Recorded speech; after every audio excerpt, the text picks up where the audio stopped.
It's still February, so I'm still talking about Fire Emblem. Welcome back to Fire Emblem February. Last time I talked about the first games to come to the Western Shores on the Game Boy Advance, that being Fire Emblem Blazing Sword and Fire Emblem Sacred Stones. So with the success of these games, Nintendo would bring Fire Emblem back to their home consoles for the first time since Fire Emblem 5. These games are also the first games that I personally ever played in the Fire Emblem series, so I've got a very special place in my heart. So with that out of the way, this is Fire Emblem Path of Radiance and Radiant Dawn.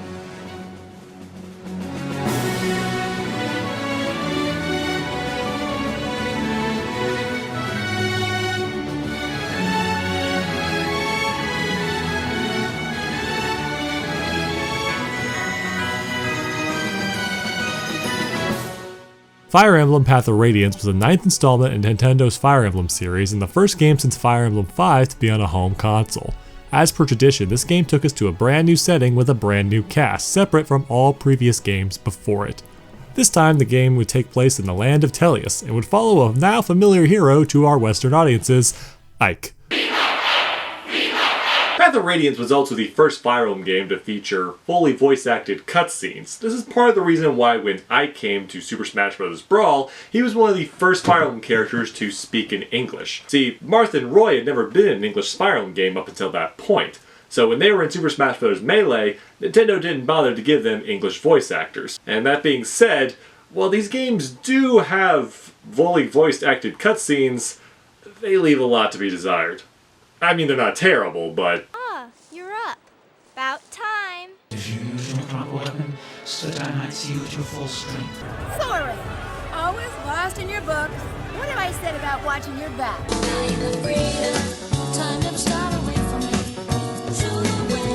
Okay, yeah, they're pretty bad. Path of Radiance was one of the only games in the series to have a main character that was not of royal birth. Every other main character in the series had some sort of royal bloodline and was a prince or princess of some sort. However, in Path of Radiance, the main character, Ike, was nothing more than a simple mercenary. The story starts off with Ike learning how to become a mercenary just like his father, Grail. As usual, you get a few tutorial chapters before the main plot of the game is kicked off. The Mad King Ashnard of the country of Dayan attacks their neighbors Crimea out of the blue one day and incites full-scale war against them. Ike and friends set out to get a closer look at the conflict and stumble across Alencia, the crown princess of Crimea and the #1 target on Dayan's hit list. Now roped in by the princess's plight and becoming enemies of Dayan, Ike and his companions set out to deliver Alencia to safety by taking her to the kingdom of the cat people, the Laguz. Gameplay-wise, Path of Radiance follows all the usual Fire Emblem tropes to a T. Death is permanent for characters unless they're important to the story, swords still beat axes, and at some point you get a beautiful red-headed woman in full combat armor. What? I have a type, okay? I'm attracted to women that can kick my ass. Hey Sully, how you doing, baby? Hell no! In the grand scheme of things, Path of Radiance was a return to standard Fire Emblem form that had been set down by Fire Emblem 6 and 7. The world map from Sacred Stones had been taken away and units followed a set path in their promotion and growths. The game played in chapter by chapter format where you play one mission after another in a linear fashion. There were still some changes in the format to Path of Radiance though. A big one was the base function. Before you begin each chapter, you'd have access to a home base with a variety of functions. At the base, you would watch scripted conversations that could yield useful items, interesting dialogue, and even recruit certain characters. If for any reason you skipped over these conversations, you could miss out on some very valuable stuff, so there was really no reason not to view them. In addition to that, bases also allowed you to allocate bonus experience points that you earned in the previous mission by meeting certain requirements.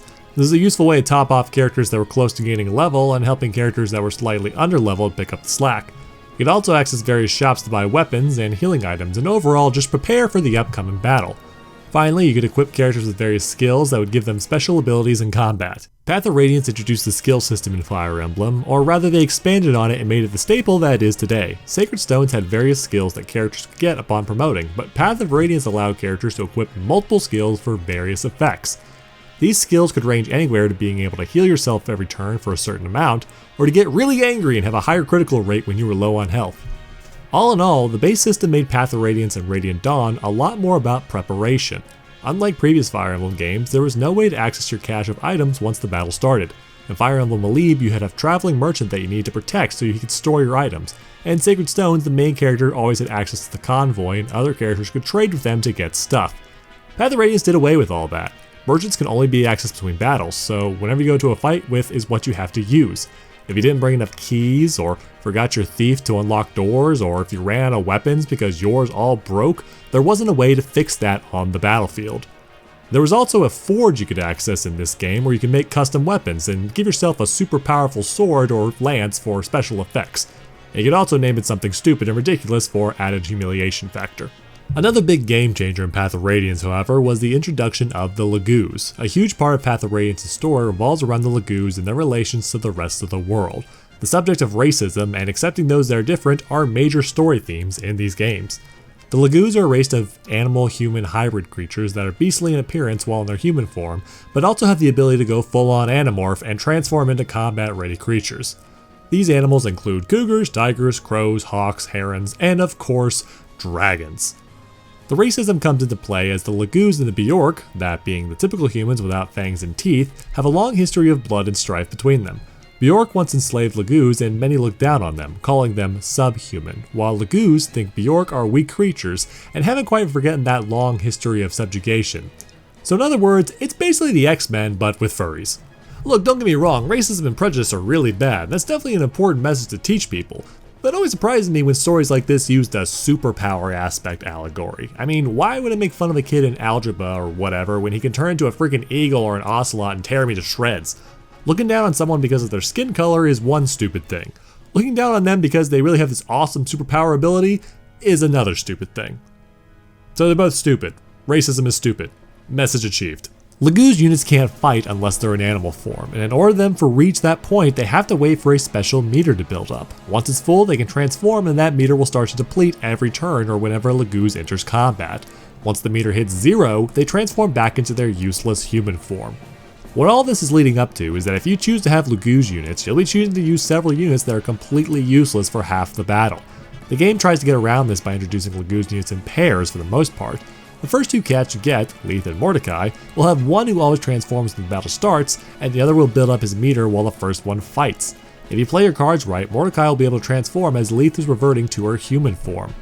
Unfortunately, this doesn't really fix the problem at hand. Why would I ever take a unit that was only useful for part of the time? The whole time that Leith is fighting, Mordecai has to sit at the back of the group and hope nobody tries to snipe him while he's vulnerable, and overall is being useless. Thankfully, these units are completely optional, but it's kind of sad that characters so important to the overall setting of the game aren't more useful. There's a handful of Laguz that are pretty good, but most of them are the ones that have some sort of special item that lets them stay in their beast form indefinitely. It's unfortunate too because the general message that the games try to send is that both Laguz and Bjork are equals and should be treated as such. Yet because of how bad Laguz units are, I'm constantly shoving them into the corner in favor of Bjork units. So does that make me a racist? Am I the Donald Trump now? Path of Radiance is a very solid Fire Emblem game and often be considered to be one of the best. That being said, it doesn't really break any new ground aside from what I mentioned with the base system and the Laguz units. However, it doesn't really suffer for that. It's a very good Fire Emblem game. In fact, it was the first Fire Emblem game that I personally played. So you can imagine that after hearing that it was getting a sequel, I was really excited for it, and I naturally bought it. And it was good. Most of the time. Radiant Dawn takes place 3 years after the end of Path of Radiance. Gameplay-wise, Radiant Dawn's identical to its predecessor. Seriously, there are few, if any, changes aside from minor mechanic tweaks. Base preparation's still around, Laguz units are still pretty terrible, and in fact may actually be worse than they were in Path of Radiance, and Ike is still the best unit in the game. However, the story of Radiant Dawn was told in a very different manner for a Fire Emblem game, for better or for worse. After the war with Dayan, Crimea decided to abstain from occupying Dayan and instead chose to focus on their own borders. Benyan, Crimea's ally in the previous war, gladly steps in to be the totalitarian dicks that they are. The story starts off following a small group of Dayanians, calling themselves the Dawn Brigade, led by a young and inspiring girl named Micaiah.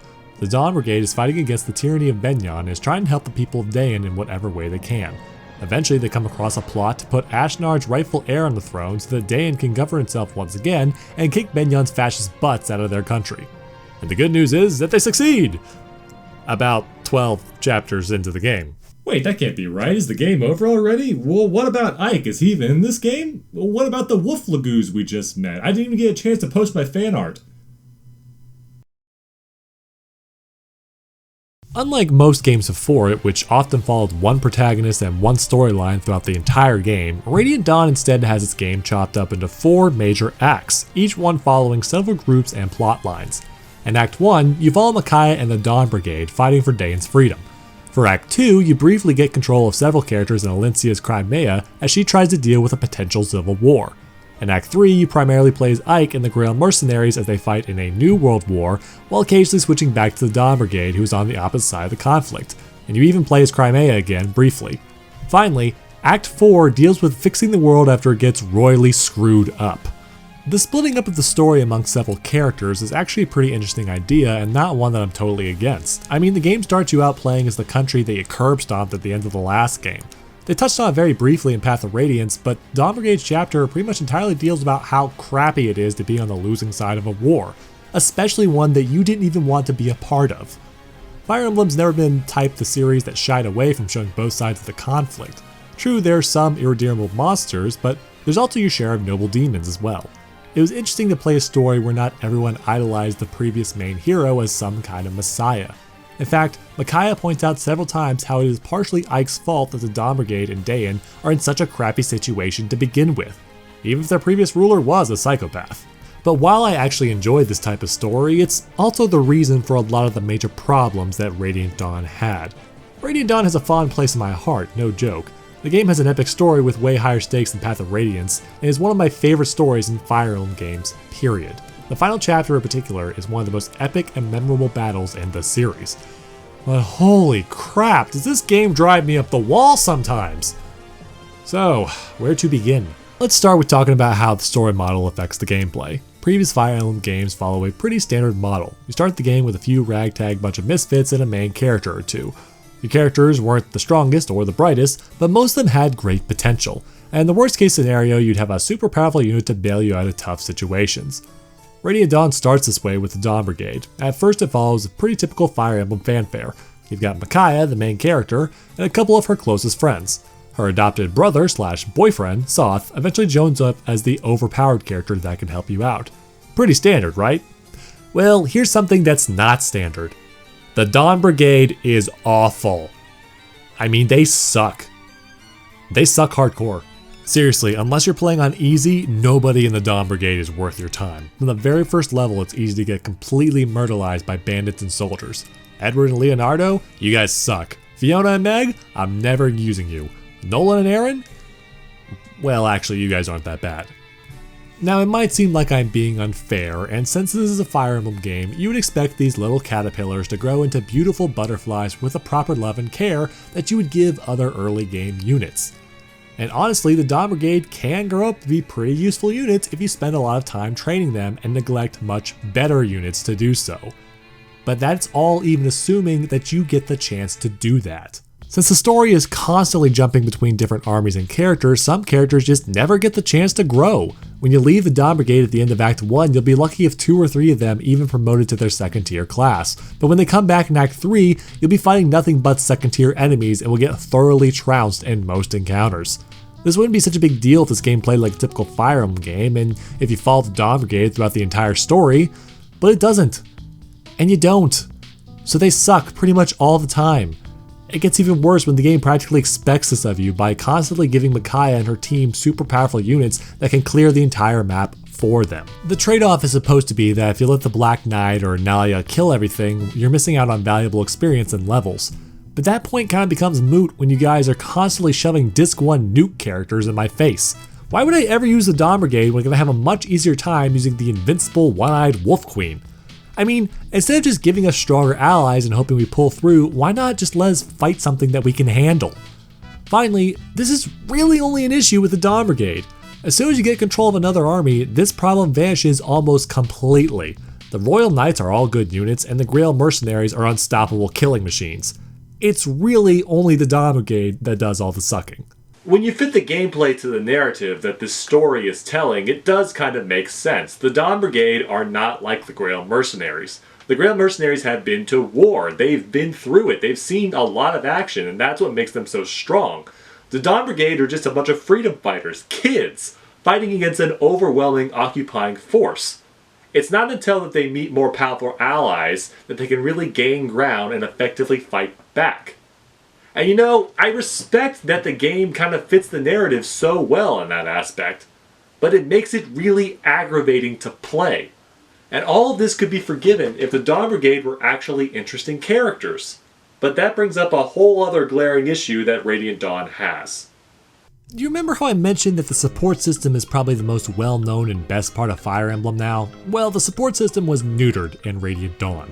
In previous games, characters could have actual conversations with each other after building up enough support points, but for some asinine reason that nobody understands, Radiant Dawn did away with that. Now, anybody could support with anyone, but instead of deep conversations dealing with ideologies and backstories or funny slice-of-life comedy, conversations have been cut down to cut-and-paste battlefield banter. Weirdly enough, the marriage system still exists in Radiant Dawn. If certain characters reach an A rank with certain other characters, they'll get married in the game's Where Are They Now montage. However, the only way you'll know which characters to pair for these endings is if you pay attention to subtext in both games, especially in Path of Radiance, which actually had traditional supports. And you know, maybe this was done because Path of Radiance had traditional supports and Radiant Dawn used largely the same cast, or maybe the developers felt that traditional support system would be hard to do with how the story jumps around so much. And if that's true, that's not a terrible reason, but geez man, give me something for these new characters.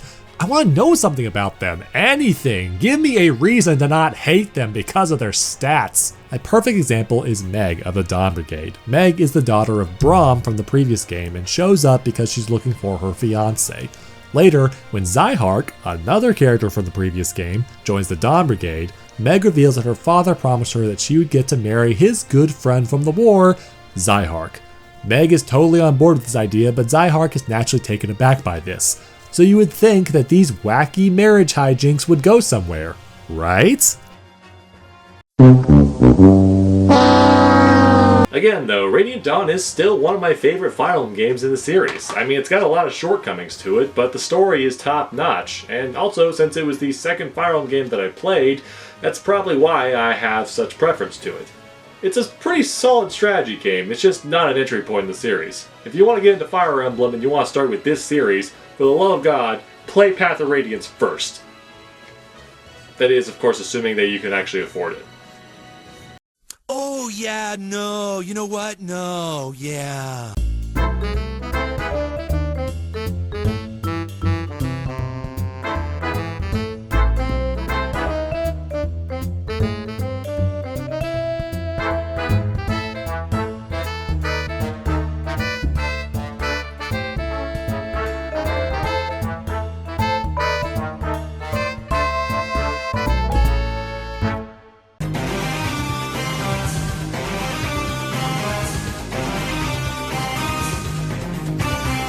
Alright, you egg-sucking piece of gutter trash.